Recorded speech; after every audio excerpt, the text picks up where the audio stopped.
சாயல் ஆக மாறி தேவனோடிருப்பே, நானும் தேவனோடிருப்பேன். அந்த நாளும் நெருங்கிடுதேன், அதிவிரைவாய் நிறைவேறுதேன். மண்ணின் சாயலை நான் கலைந்தேன், தம் விண்ணவ சாயல் அடைவேன், விண்ணவ சாயல் அடைவேன். தேவ சாயல் ஆக மாறி தேவனோடிருப்பேன், நானும் தேவனோடிருப்பேன்.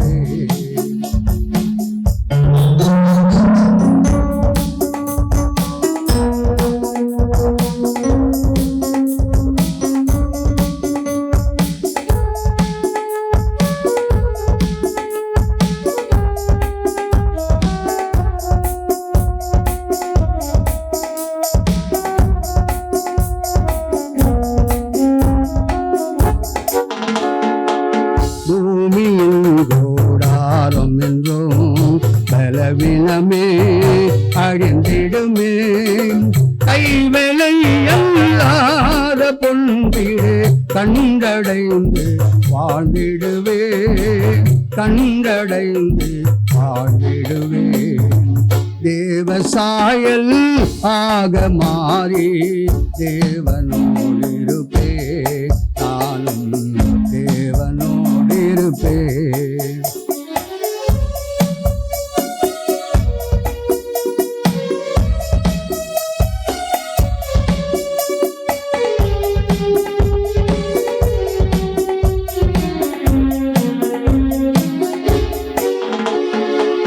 காத்திருந்து ஜெபிப்பதனால் கழுகு போல பறந்தெழும்பி ஜீவ யாத்திரை ஓடி முடித்து ஜீவ கிரீடம் பெற்றிடுவேன், ஜீவ கிரீடம் பெற்றிடுவேன்.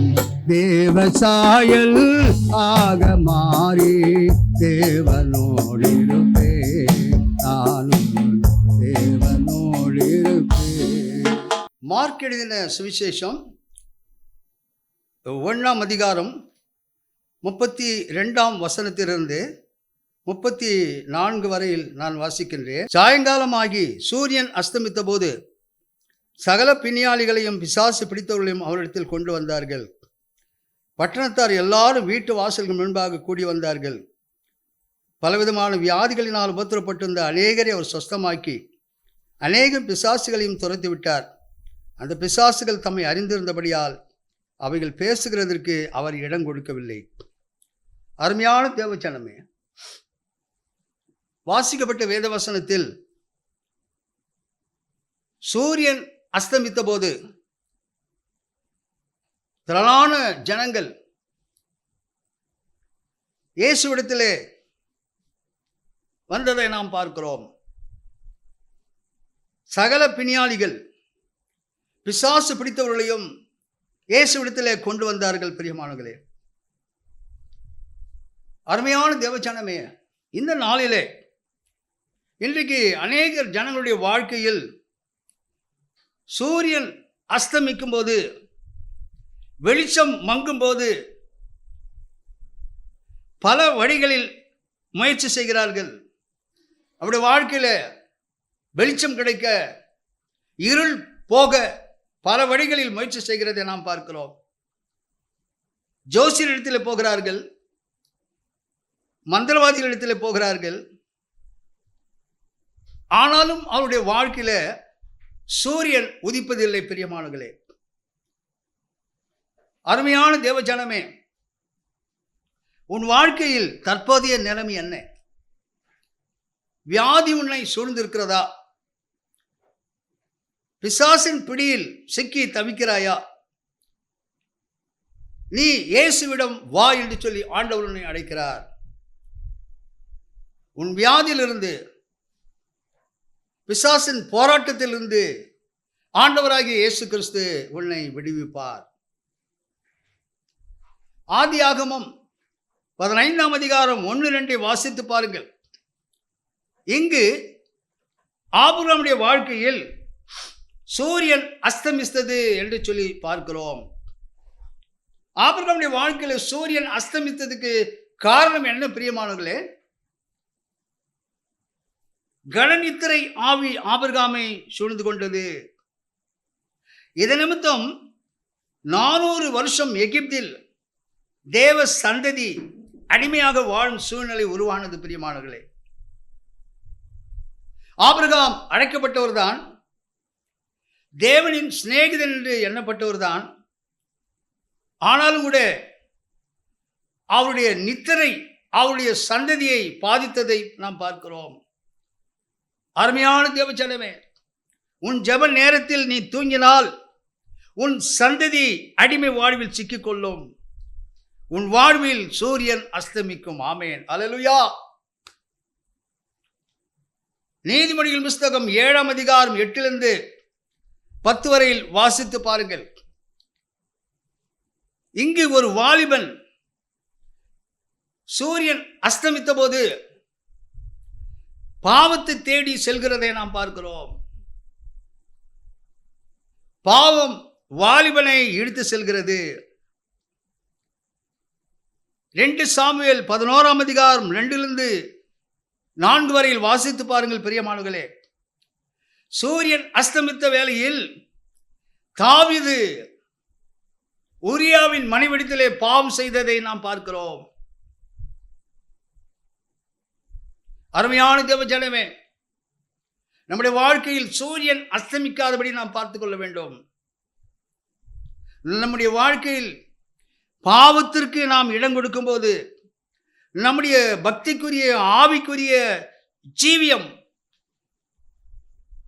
சூரியன் அஸ்தமிக்கும். பிரியமானவர்களே, எந்த நாளிலே ஆண்டவர் உங்களோடு பேசிக் கொண்டிருக்கிறார்.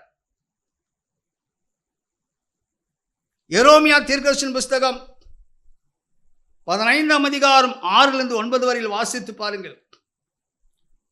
இங்கு பின்மாற்ற ஜீவியத்தின் மூலம் லெச்சை, அவமானம், தலை நிமிர்ந்து நடக்க முடியாத சூழ்நிலை, இதன் நிமித்தம் தேவ ஜனங்களுடைய வாழ்க்கையில் சூரியன் அஸ்தமித்தது என்று சொல்லி எரேமியா தீர்க்கதரிசன புஸ்தகம் 15ஆம் அதிகாரம் 6 9 வரையில் வேதவசனம் சொல்கிறது.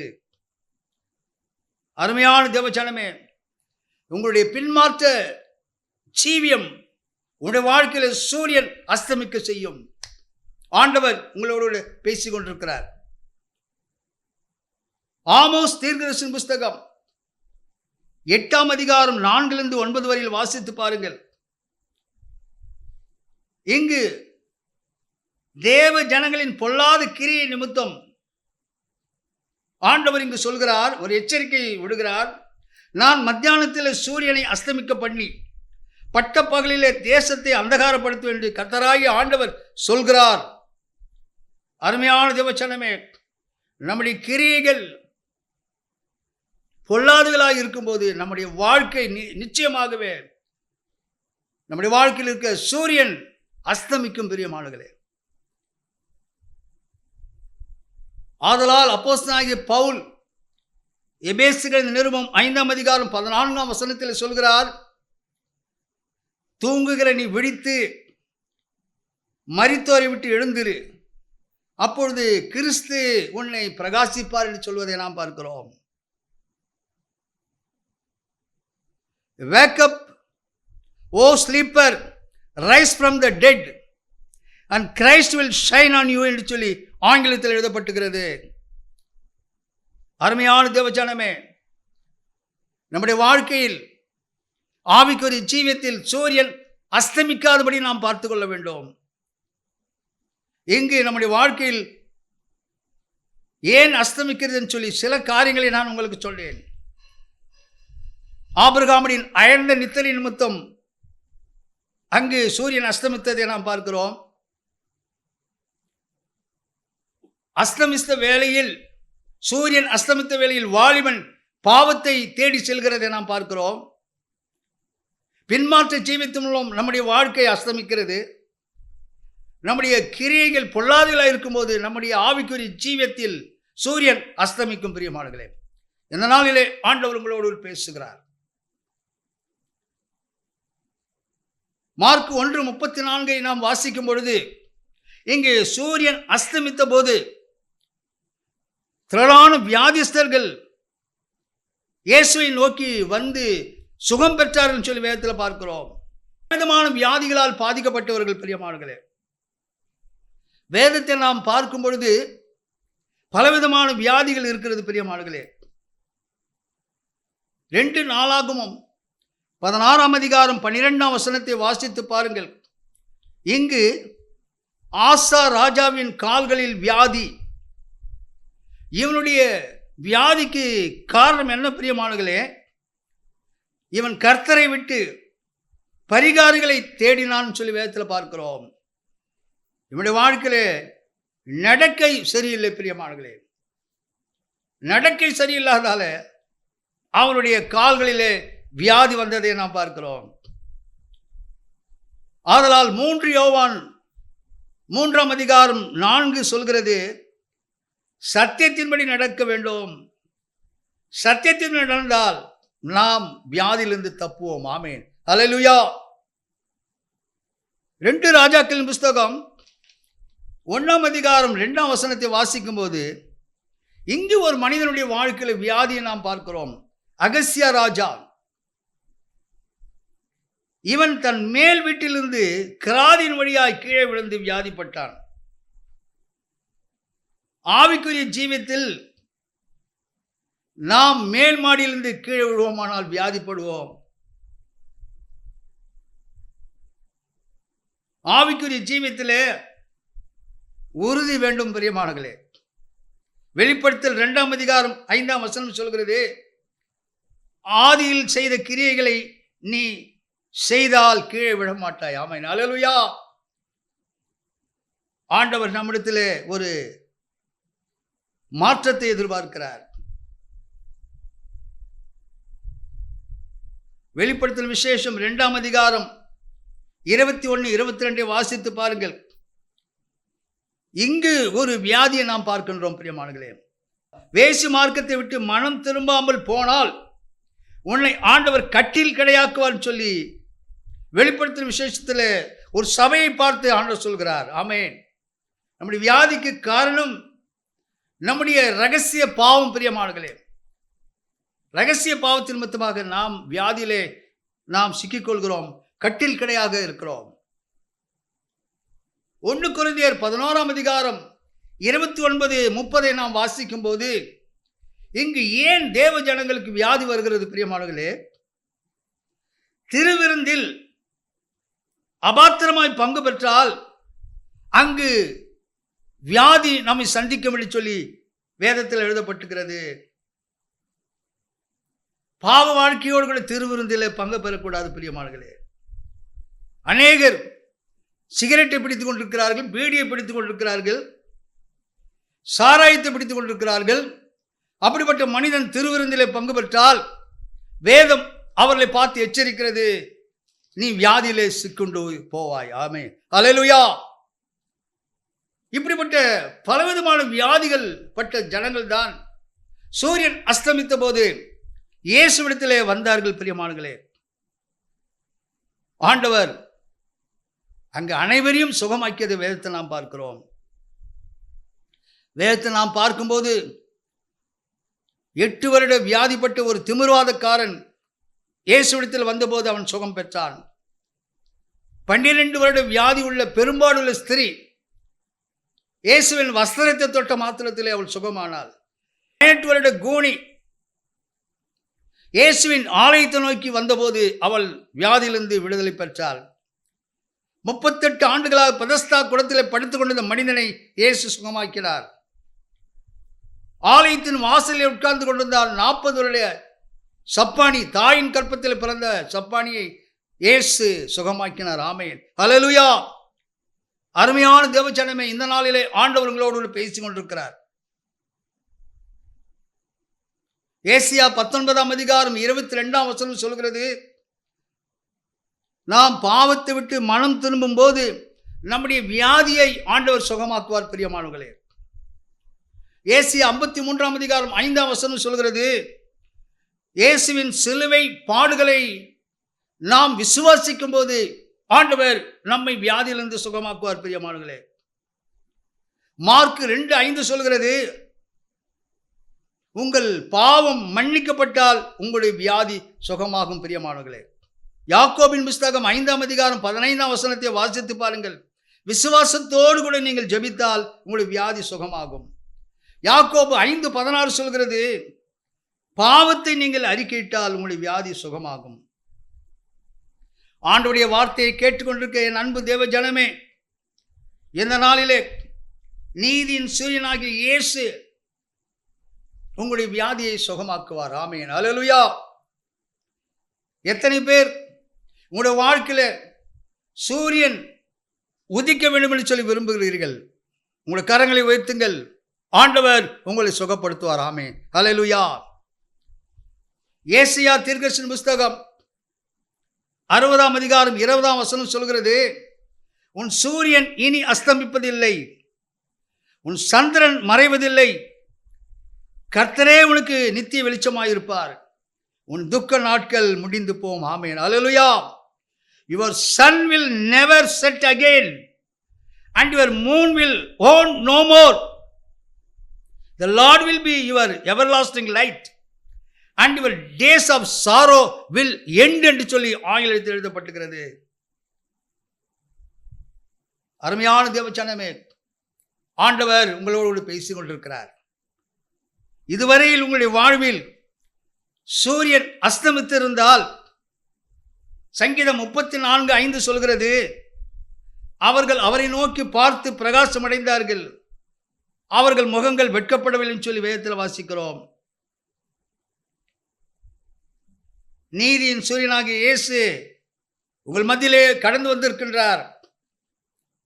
இப்பொழுதே தேவனுடைய வல்லமை உங்களை நோக்கி வந்து கொண்டிருக்கிற பிரியமானவர்களே. ஆண்டவர் சொல்கிறார், நான் வந்து உங்களை சுகமாக்குவேன். ஆமென், அல்லேலூயா. மார்க் 1ஆம் அதிகாரம் 37-34 வரையில் நாம் வாசிக்கும் பொழுது, இங்கு சூரியன் அஸ்தமித்த போது வியாதியஸ்தர்கள் மட்டும் இயேசுவிடத்தில் வரவில்லை பிரியமானவர்களே. பிசாசு பிடித்த மனிதர்கள் இயேசுவிடத்தில் கொண்டு வரப்பட்டார்கள்.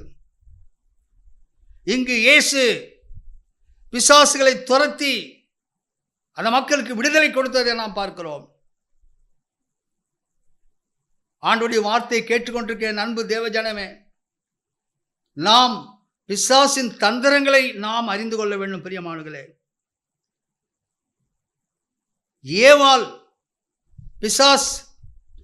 ஏவாளிடம் பிசாசு தந்திரமாக வந்தான் பிரியமானவர்களே. சவுலிடத்தில் பிசாசு தந்திரமாக வந்தான். அபிஷேகம் பெற்ற தாவீதிடத்திலும் கூட பிசாசு தந்திரமாக வந்ததை நாம் பார்க்கிறோம். இயேசுவிடம் பிசாசு தந்திரமாக வந்தான். ஆனால் இயேசு பிசாசின் தந்திரத்தை முறியடித்தார். ஆமென், அல்லேலூயா. ஆதியாகமம் 3:1 சொல்கிறது, பிசாசு தந்திரமுடையவன். யோவான் 8:44 சொல்கிறது, பிசாசு பொய்யன் பிரியமானவர்களே.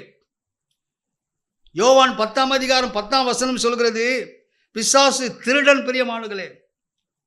1 பேதுரு 5ஆம் அதிகாரம் 8ஆம் வசனம் சொல்கிறது, பிசாசு சுற்றி திரிகிறவன் பிரியமானவர்களே.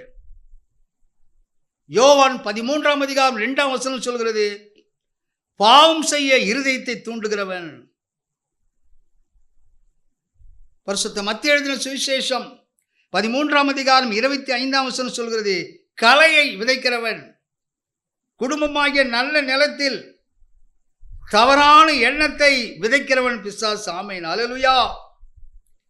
2 கொரிந்தியர் 4ஆம் அதிகாரம் 4ஆம் வசனத்தில் சொல்கிறது, சத்தியத்தை விசுவாசிக்காதபடி நம்முடைய கண்களை குருடாக்குகிறவன் பிசாசு. ஆமென், அல்லேலூயா. அருமையான தேவச்சனமே, பிசாசு எந்த ரூபத்தில் செயல்பட்டாலும் இயேசு பிசாசை துரத்துவார். ஆமென், அல்லேலூயா. 1 யோவான் 3ஆம் அதிகாரம் 8ஆம் வசனம் சொல்கிறது, பிசாசுடைய கிரியைகளை அழிக்கும்படிக்க தேவகுமாரன் வெளிப்பட்டான் சொல்லி வேதத்தில் பார்க்கிறோம். இந்த நாளிலே உங்களுடைய வாழ்க்கையிலே பிசாசு ஆதிக்கம் செலுத்திக் கொண்டிருக்கிறானா? சரீரத்திலே பிசாசு குடிக்கொண்டிருக்கிறானா? நீண்ட நாட்களாக பிசாசினுடைய பிரச்சனை உன்னை தாக்கி கொண்டிருக்கிறதா? இந்த நாளிலே இயேசு அந்த பிசாசின் பிடியிலிருந்து உங்களை விடுவிப்பார். ஆமென். ஹல்லேலூயா.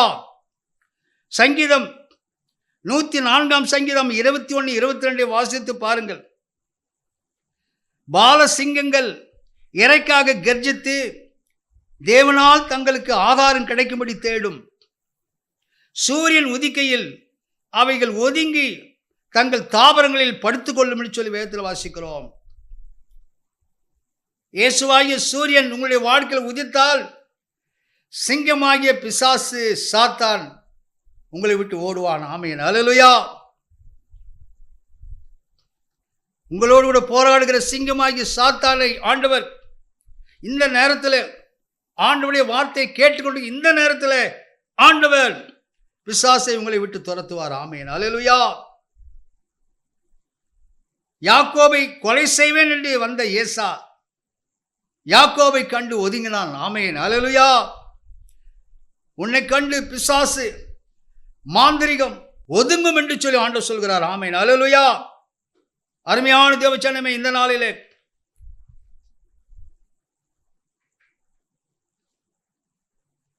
பிசாசு உன்னோடு கூட போராடுகிறானா? பிசாசின் கிரியைகள் உங்களோடு கூட போராடுகிறதா?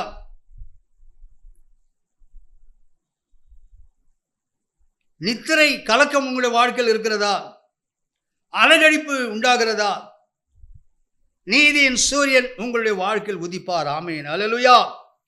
உங்களுடைய குடும்பத்தில், வியாபாரத்தில், ஊழியத்தில் நீதியின் சூரியன் உதிப்பார். பிரியமானவர்களே, இந்த நாளிலே பிசாசுக்கு எதிர்த்து நில்லுங்கள் சொல்லி வேதத்தில் பார்க்கிறோம். ஆண்டவராகிய இயேசு கிறிஸ்து பிசாசின் மீது இன்றைய தினம் அவர் ஜெயக்கொடி ஏற்றுவார். ஆமென். பரிசுத்த ஆவியானவர் உங்களுக்கு விரோதமாக கிரியை செய்கிற சத்துரின் மீது, சாத்தானின் மீது ஆண்டவர் ஜெயக்கொடியை அவர் ஏற்றுவார். பிரியமானவர்களே, பரிசுத்த ஆவியானவர் உங்களுக்கு விடுதலை கொடுக்க உங்கள் மத்தியிலே கடந்து வந்திருக்கின்றார். நம்முடைய ஆண்டவர் பிசாசின் கிரியைகளை 2000 வருடங்கள் என்பதாக கல்வாரி சிலுவையிலே பிசாசின் தலையை ஆண்டவர் நசுக்கினார். பிரியமானவர்களே, இந்த நாளிலே பிசாசை கண்டு நீங்கள் கலங்க தேவையில்லை. ஆண்டவர் உங்களுக்கு ஜெயத்தை கொடுப்பார். ஆண்டவரின் வார்த்தையை கேட்கின்ற இந்த நேரத்தில் நீதியின் சூரியன் உங்கள் வாழ்க்கையில் உதிப்பதை நீங்கள் இன்று முதல் நீங்கள் காண்பீர்கள். பிரியமானவர்களே,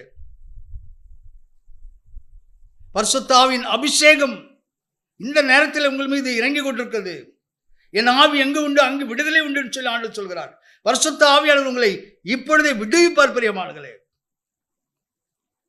வெள்ளம் போல் சத்துரு வரும்போது ஆவியானவர் கொடியேற்றுவார் சொல்லி வேத வசனத்தின்படி ஆண்டவர் உங்களுக்கு ஜெயத்தை தருவார். நீங்கள் ஜெயிக்க பிறந்தவர்கள். ஆமென். ஹல்லேலூயா.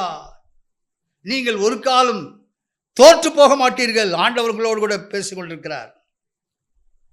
நான் சேலஞ்ச் பண்ணுகிறேன். பிரியமானவர்களே, நீ ஜெயிப்பாய். ஆமென். ஹல்லேலூயா. எதிலும் ஜெயிப்பாய், எங்கும் ஜெயிப்பாய், எப்போதும் ஜெயிப்பாய். ஆமென். ஹல்லேலூயா.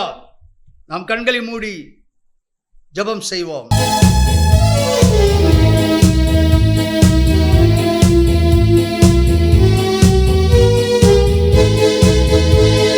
கிறிஸ்துவுக்குள் வாழும் எனக்கு எப்போதும் வெற்றி உண்டு. கிறிஸ்துவுக்குள் வாழும் எனக்கு எப்போதும் வெற்றி உண்டு. என்னென்ன துன்பம் வந்தாலும் நான் கலங்கிடவே மாட்டேன். என்னென்ன துன்பம் வந்தாலும் நான் கலங்கிடவே மாட்டேன். யார் என்ன சொன்னாலும், யார் என்ன சொன்னாலும் நான் சோர்ந்து போக மாட்டேன். நான் சோர்ந்து போக மாட்டேன். கிறிஸ்துவுக்குள் வாழும் எனக்கு எப்போதும் வெற்றி உண்டு.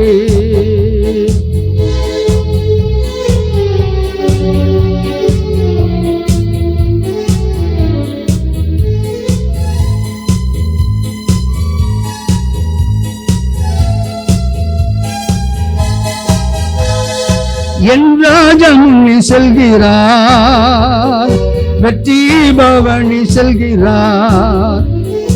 என் ராஜா முன்னே செல்கிறார், வெற்றி பவனி செல்கிறார்.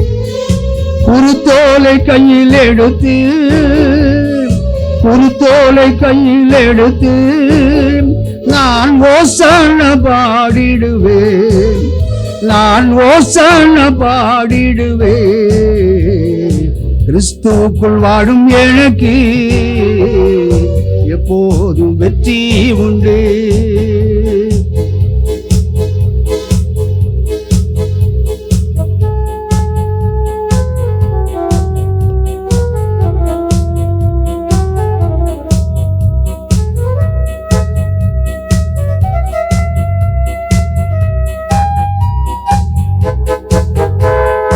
மேகங்கள் நடுவினிலே என் நேசர் வரப்போகிறார். மேகங்கள் நடுவினிலே என் நேசர் வரப்போகிறார். கரம் பிடித்து அழைத்து செல்வார், கரம் பிடித்து அழைத்து செல்வார். இயேசு கண்ணீரெல்லாம் துடைப்பான், இயேசு கண்ணீரெல்லாம் துடைப்பான். கிறிஸ்துவுக்குள் வாடும் எனக்கு எப்போதும் வெற்றி உண்டு, கிறிஸ்துவுக்குள் வாடும் எனக்கு எப்போதும் வெற்றி உண்டு. ஹல்லேலூயா. மகா இரக்கமுள்ள எங்கள் தேவனே, உம்மை நன்றியோடு ஸ்தோத்திரிக்கிறோம், ஸ்தோத்திரிக்கிறோம், ஸ்தோத்திரிக்கிறோம், ஸ்தோத்திரிக்கிறோம் அப்பா. Thank you Jesus, thank you Jesus, thank you Jesus. ஆண்டவரே, உம்மை நன்றியோடு ஸ்தோத்திரிக்கிறோம், ஸ்தோத்திரிக்கிறோம், ஸ்தோத்திரிக்கிறோம் அப்பா. ஆண்டவரே, வேதத்தில் நாங்கள் வாசித்த போது, சூரியன் அஸ்தமித்த போது, ஆண்டவரே உம்மை தேடி திரளான மக்கள் வந்ததை நாங்கள் பார்க்கிறோம் அப்பா. வியாதினால் பிடிபட்ட மக்கள், பிசாசினால் பிடிக்கப்பட்ட மக்கள், சமாதானம் இல்லாத மக்கள், ஆண்டவரே உம்மை நோக்கி வந்தபோது ஒவ்வொருவருக்கும் அப்பா நீர் விடுதலை கொடுத்தீரப்பா. அடியேன் உம்முடைய வார்த்தையின் மூலமாக அவர்களை நான் அழைக்கிறேன் அப்பா. நீர் சொன்னீரே அப்பா, வருத்தப்பட்டு பாரம் சுமக்கிறவர்களே நீங்கள் எல்லாரும் என்னிடத்தில் வாருங்கள், நான் உங்களுக்கு இளைப்பாறுதல் தருவேன் சொன்னீரப்பா. இந்த நாளிலே வருத்தத்தோடு பாரத்தோடு கண்ணீரோடு வாழ்கிற மக்கள் அப்பா, எந்த நாளில் நீதியின் சூரியனாகி உம்மிடத்தில் வருவார்களே, ஆனால் நீர் அவர்களுடைய வாழ்க்கையில ஆண்டவரே வெளிச்சமுள்ள வாழ்க்கையை அவர்களுக்கு தருவீரப்பா. அவருடைய வாழ்க்கை ஒரு சமயம் சூரியன் அஸ்தமித்த நிலையில் இருக்கலாம் ஆண்டவரே. இந்த நேரத்திலிருந்து உம்முடைய வார்த்தையை கேட்டுள்ள இந்த நேரத்திலிருந்து அவர்கள் உம்மிடத்தில் வரும்போது அப்பா, அவருடைய வாழ்க்கையை ஆண்டவரே அவருடைய இருளை வெளிச்சமாக மாற்றுகிற தெய்வம் நீரப்பா. இந்த நாள் நம்முடைய வார்த்தையை கேட்கின்ற ஒவ்வொருடைய வாழ்க்கையிலும் இருக்கின்ற வியாதிகளை சுகமாக்கும் அப்பா. அன்றைய தினம் 2000 வருடம் முன்பதாக உம்மிடத்தில் வந்து வியாதிசலை தொட்டு சுகமாக்கினீரப்பா. இப்பொழுது உங்கள் அடியேன் வியாதிசலுக்காக ஜெபிக்கிறேன் ஐயா. ஆண்டவரே, ஒவ்வொரு வியாதிசலும் சுகமாக்கும் அப்பா. அவருடைய வியாதி என்ன என்பதை நீர் அறிவீரப்பா. இப்பொழுதே ஆண்டவரே உங்களுடைய தெய்வீக கரத்தால், சுகமளிக்கும் கரத்தினால், வல்லமுள்ள கரத்தினால் ஒவ்வொரு வியாதிசலையும் சுகமாக்க முடியாமல் சமூகத்தை நாங்கள் ஜெபிக்கிறேன். விசாரிச்சு பிடித்த மக்களுக்கு விடுதலை தாரும். குமாரன் விடுதலையாக்கினால் மெய்யாக விடுதலையான்னு சொல்லியிருப்பா. உங்களுடைய தெய்வீக வல்லமை, பரிசுத்தாவின் வல்லமை, அக்கினியின் அபிஷேகம் ஒவ்வொருவருக்கும் விடுதலை தரும்படியாக நான் ஜெபிக்கிறேன் ஐயா. உங்களுடைய வார்த்தையை கேட்டுக்கொண்டிருக்க ஒவ்வொரு வாழ்க்கையிலும் இந்த நேரத்திலிருந்து அவருடைய வாழ்க்கையில நீதியின் சூரியனாகிய நீர் உதிக்க வேண்டும் சுவாமி. ஒவ்வொரு கண்ணீரை தொடையும், ஒரு வியாகுலத்தை மாற்றும், ஒவ்வொருக்கும் சமாதானத்தை தாரும், ஒவ்வொருவரையும் ஆசீர்வதியும். இயேசு கிறிஸ்துவின் நாமத்தில் வேண்டிக் கொள்கிறேன் பிதாவே, ஆமென். தொடர்பு கொள்ள வேண்டிய எங்கள் முகவரி: pastor Wingston James M divinity, Jesus gospel mission, இடம் 1/20, new Bethania Nagar, 3rd street, Ramapuram, Chennai 600089. Cell number 9962966097.